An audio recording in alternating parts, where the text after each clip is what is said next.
I just want to thank you all for having me today, and if everyone's ready, I'm going to begin. Okay. Last summer, I was blessed with a life-changing experience. One day, I was looking over an advertisement seeking volunteers for a day camp. After signing up, I realized this camp held by Special Opportunities, Abilities, and Relationships, or SOAR, was formed to embrace children with special needs and severe medical conditions, showing them that they are cared for and loved by God.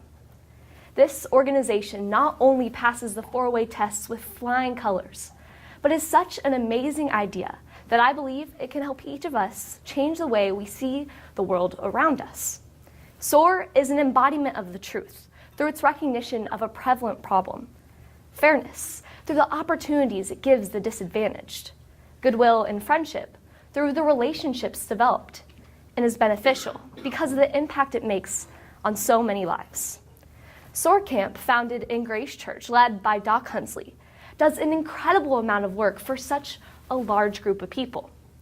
Doc Hunsley, who sadly lost a special needs child of his own, was inspired to launch a program providing over 690 special needs individuals with activities including summer camps and bi-monthly activity nights.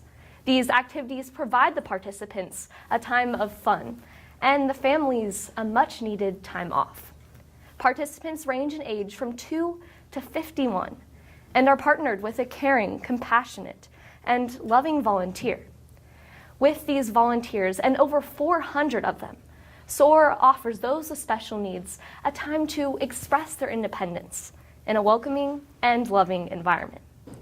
The Rotary 4-way test consists of 4 questions. The first one being, is it the truth?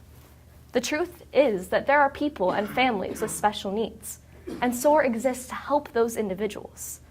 The truth is, last summer I volunteered and was touched by discovering the magnitude of those living with disabilities and the extent to which society underestimates the problem. Before volunteering, I never interacted with any of the members of my school's special needs classes or even really recognized the challenges they face. After volunteering, I knew the truth of the unbelievable perseverance that every person and family with special needs has. I learned that 1 out of 6 children in the United States have special needs, and the parents of those children have up to a 90% divorce rate. Through volunteering, I discovered I can make a difference by providing overwhelmed parents with assistance, support, and a relief of responsibility. Doc Hunsley even shared he's seen marriages turn around and lives change because of the assistance SOAR camps and support groups provide. A family even coming up to him to say, "Tonight was the first night in 18 years that my spouse and I had a dinner alone together." The truth is, SOAR and its volunteers change lives. Next on the 4-way test, is it fair to all concerned? Most definitely. It helped the participants, helped the families, and certainly broadened my perspective. The week following the camp, I was left thinking about how unfair it was, that some face more trials within almost every aspect of their life. What I then realized is that through showing those with disabilities they are loved and providing them opportunities to be independent, SOAR increases fairness among all. Even more, it was incredible to know that my help gave families a chance to have a special night. And I grew as a person, morphing my ignorance into knowledge. For those with special needs, life isn't always fair. Thankfully, SOAR does something about it. Third, we ask, will it build goodwill and friendships? The answer to that question is obviously yes. When I met Kelly, Levi, and Hannah at first, I may have felt different than them, responsible for each in a way. But after my time with SOAR, I realized Levi is one of the most joyful people I have ever met. Kelly has a heart just full of compassion and joy. And Hannah has a way of making everything a good time. I would consider each of them my unexpected friend. And throughout my time volunteering, I witnessed laughter, patience, and goodness in volunteers and participants that I never knew possible. SOAR's goodwill and assistance in the development of relationships is one of the reasons it has made a difference in so many lives. Finally, will it be beneficial to all concerned? Absolutely.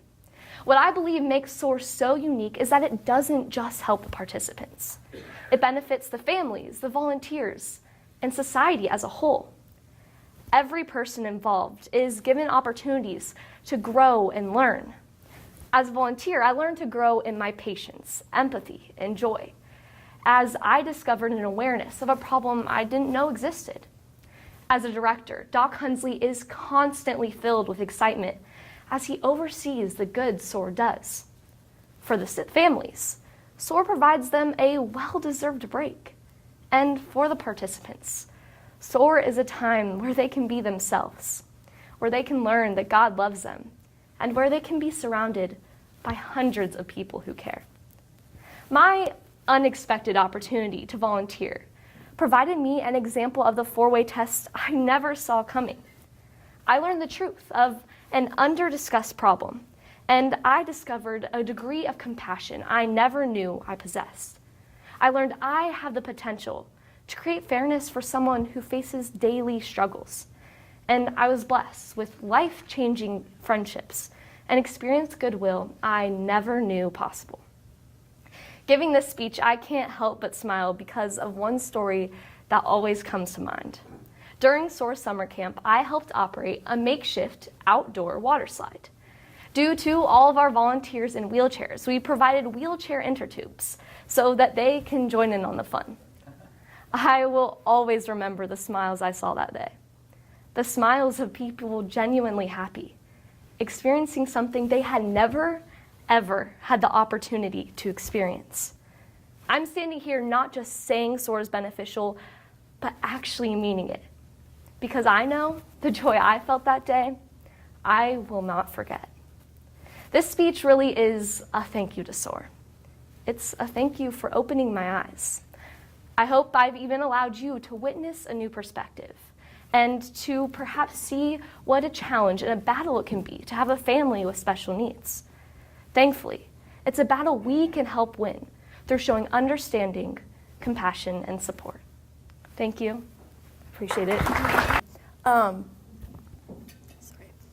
First, I'd like to say thank you for the opportunity to come here today and give a speech for all of you. Gloria Steinem once said, "The future depends on what each of us does each day." The Rotary Club of Lenexa strives to make a difference in the world and in our community. Members use the four-way test to evaluate their decisions and acts of service. After learning more about the Rotary and their dedication to helping the community, I decided to use the four-way test to evaluate some of my own decisions. I went through various different events asking myself, is it the truth? Is it fair to all concerned? Will it build goodwill and better friendship? And will it be beneficial to all concerned? One particular event stood out to me. A few of my classmates and I decided to open a coffee shop, the Green Bean, at our school in February of 2017. The idea came from our marketing class. We wanted to learn how to run a business, take inventory, develop management skills, and appeal to our target market. The development of the Green Bean allowed us to follow our passion of business and create something that would be beneficial for all. Originally, the shop started out in the back of the library. We brewed in the back room with only 2 air pots and 1 pot for hot chocolate. Currently, we are open 6 days a week, 5 days in the mornings before school and once during seminar period. We track all of our sales daily, always working towards our annual goal, or our weekly goal of $200. The success of the Green Bean came very quickly. After only being open for about 3 months, the administrators at school felt that it was time we moved to a more suitable place to sell. During the summer of 2017, renovations were made to the library to allow for a proper coffee shop to be built for the Green Bean. We now have a full-blown coffee shop with electronic message boards, bar area for students to drink coffee and charge laptops, a television, and an area of tables for students to work on homework and socialize together before school. On the table, I've provided a picture of what the green bean looks like today. The green bean has come a very long way in the short 10 months we have been open, but I believe we still have plenty of room to develop and grow. We needed a supplier to provide products we sell in the green bean. In evaluating potential partners, we wanted a business that makes a difference in the community as well as providing quality products and services. We chose the Roastery, a local coffee supplier here in Kansas City. We chose them not only because of their quality product, but for their willingness to give back to their community. Various examples of this include giving to the Kansas City Symphony, American Red Cross, and the March of Dimes, as well as many others. We wanted to make sure the partner we chose viewed the importance of community support as much as we do. Is it the truth? Yes, the mission of the Green Bean Coffee Shop is to serve quality coffee at a competitive price while providing students at school the opportunity to gain employment, social, leadership, and community service skills. Is it fair to all concerned? It is fair to all concerned because anyone who is willing to help and put in the work can be a part of the Green Bean. We discovered the challenges of staffing for a small business. It was difficult to find reliable students willing to put in the extra work and time it takes to run a business. It was difficult to find, we needed to find students that were committed to helping the community. And those committed to the cause continue to receive great satisfaction in knowing that they're part of something great at our school. Will it build goodwill and better friendships? I've created many friendships with the people who help run the Green Bean. I've gotten the chance to meet so many more students at school and develop better relationships with the teachers who have helped me and my classmates with this project. I believe that it builds goodwill the most. The Green Bean gives students and staff an opportunity to start off their day right, on time, and with a nice fresh cup of coffee. It gives me a chance to be a positive part of someone's day. I'm there bright and early before school, offering a friendly face and great customer service. It has always been a big goal of mine to help make someone's day a little bit better each time I'm at the Green Bean. Will it be beneficial to all concerned? It's beneficial for all concerned because another reason we thought about starting the coffee shop is we noticed that the number of tardies at school was increasing rapidly. With Quick Trip and McDonald's right down the street, many students were stopping before school on a daily basis and being late to first hour. We felt that everyone in the school could benefit from this addition of the coffee shop.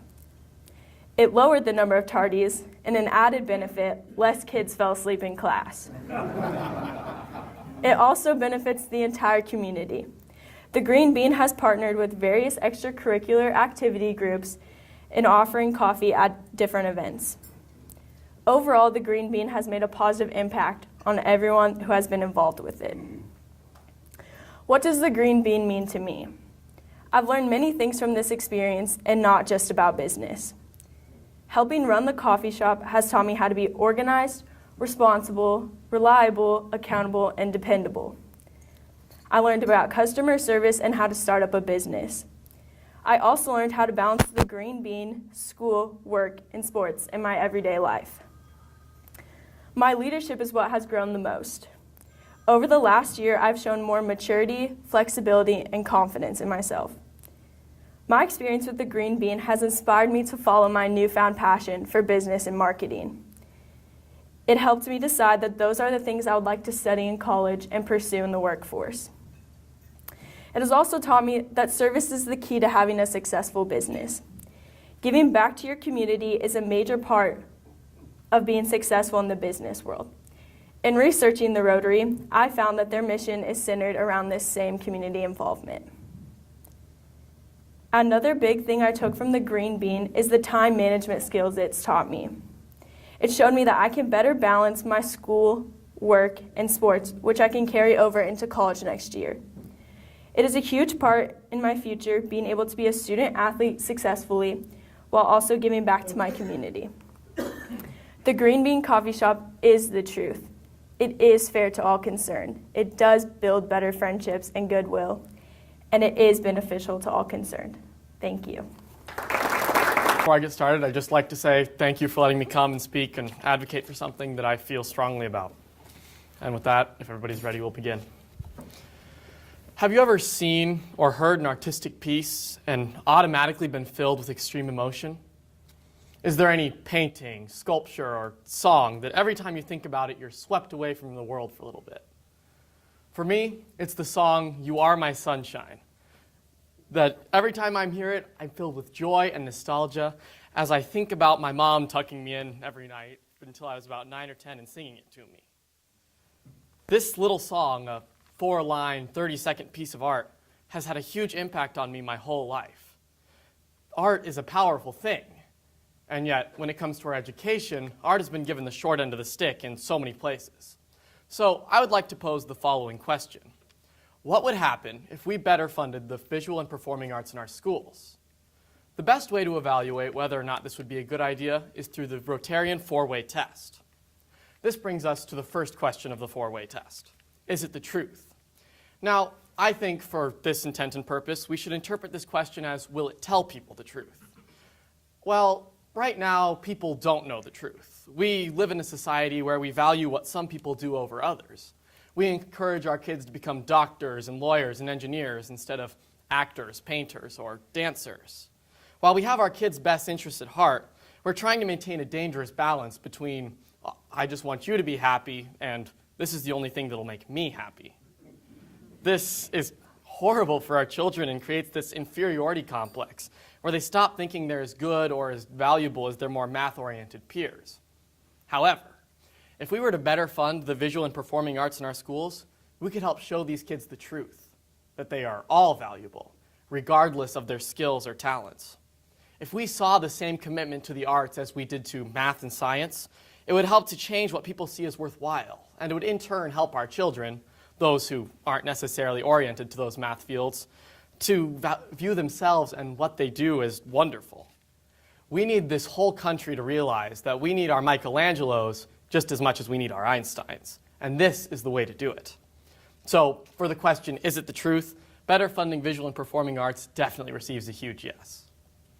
The second core Rotarian question that we must evaluate is it fair to all concerned? Well, right now our arts education isn't fair to all concerned. As Tim Walker, a chief editor and analyst at the National Education Association puts it, high-poverty schools across the nation have been forced to narrow their arts curriculums much more drastically than wealthier schools, with worse consequences for low-income students.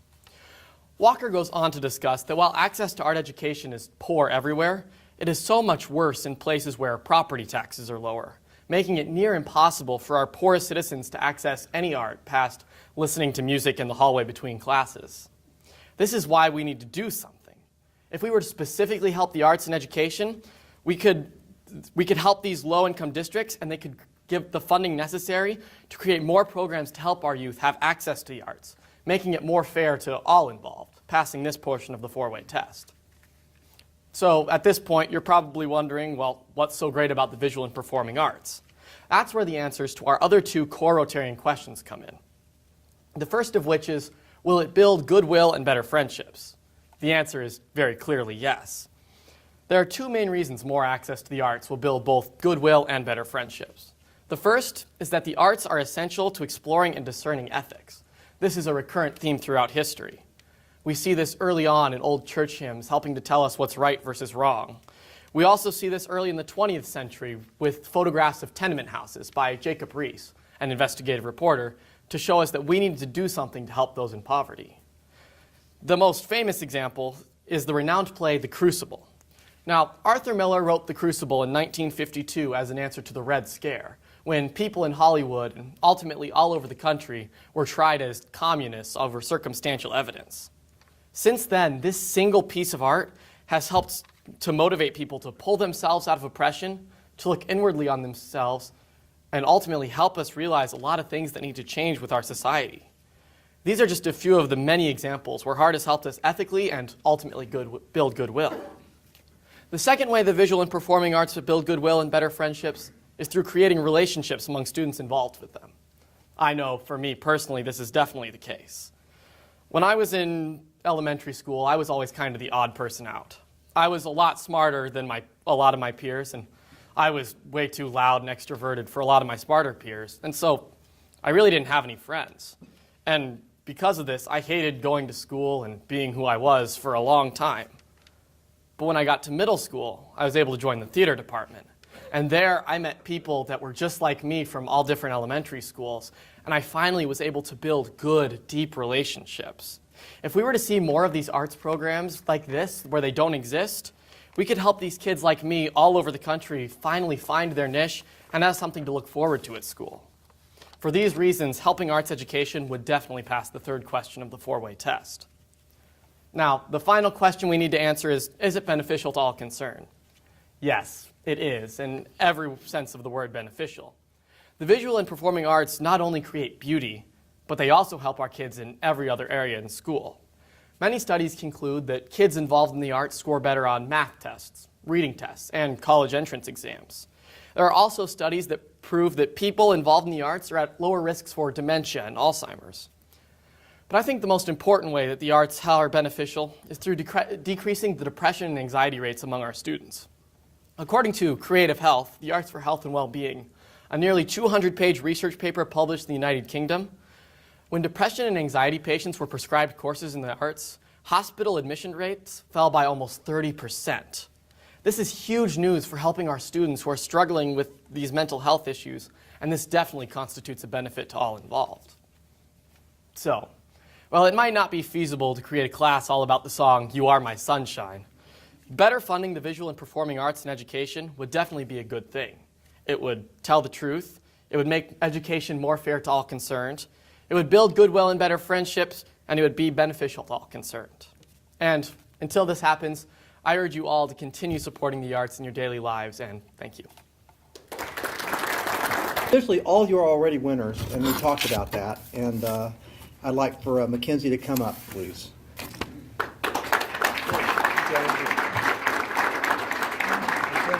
Congratulations on being our third place winner. Thank you. Put that medal on you. You're used to that probably.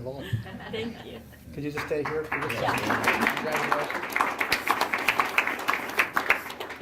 Nicholas, please come up.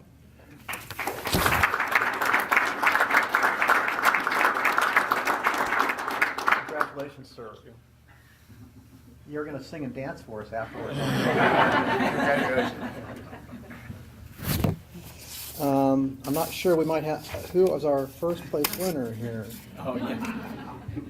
Juliana?